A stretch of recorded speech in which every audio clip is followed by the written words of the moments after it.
మీనరాశి వారు ఈ వారం ఆర్థికంగా నిలదొక్కుకోగలుగుతారు. రుణ సమస్యలు ఇబ్బంది పెడుతూ ఉంటాయి. ఖర్చులు వివిధ రూపాల్లో భారంగా ఉండే పరిస్థితులు కనిపిస్తున్నాయి. వివిధ కారణాల చేత మీరు చెల్లించవలసినటువంటి అప్పులు అన్నీ కూడా వాయిదా పద్ధతుల్లో చెల్లించవలసిన సందర్భాలు ఏర్పడుతూ ఉంటాయి.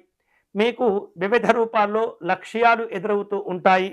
పరిమితులతో కూడినటువంటి పనులు కూడా చేపడుతూ ఉంటారు.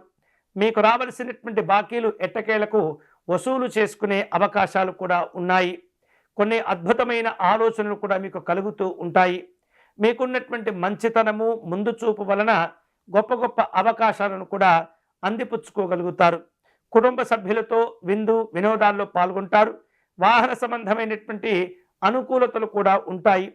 ఎప్పటి నుంచో నూతనమైనటువంటి వాహనం కొనుక్కోవాలని కోరికతో ఉన్నటువంటి వారు ఆ యొక్క కోరికలను కూడా మీరు తీర్చుకోగలుగుతారు.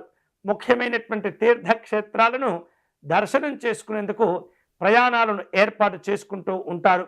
కీలకమైన ముఖ్యమైనటువంటి పనుల విషయంలో బాధ్యతలు ఇతరులకు ఎటువంటి పరిస్థితుల్లో కూడా అప్పచెప్పకూడదు. పిల్లల యొక్క కార్యక్రమాలు వారి యొక్క ఆలోచనలను జాగ్రత్తగా గమనిస్తూ ఉండాలి. అనవసరమైనటువంటి దూకుడును మీరు నియంత్రిస్తూ ఉండాలి. నూతనమైనటువంటి విందు వినోదాలు, నూతనమైనటువంటి కార్యక్రమాలు ఈ వారం కొంత సంతోషాలను కలుగచేస్తూ ఉంటాయి. కుటుంబపరమైనటువంటి అంశాల్లో ఖర్చులు పెరుగుతూ ఉంటాయి. సౌకర్యవంతమైనటువంటి వస్తువులకు ఎక్కువగా కొంత ధనాన్ని కూడా ఖర్చు చేస్తూ ఉంటారు.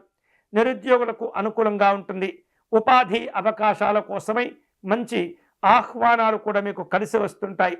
ఉద్యోగపరమైనటువంటి అంశాల్లో కొన్ని పొరపాట్లు జరిగే సూచనలు ఉన్నాయి.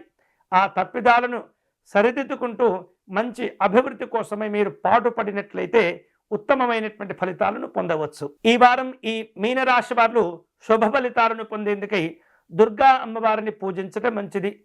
అమ్మవారి కవచమును పారాయణం చేయటం, దుర్గా సప్తశ్లోకి పారాయణం చేసుకోవటం మంచిది.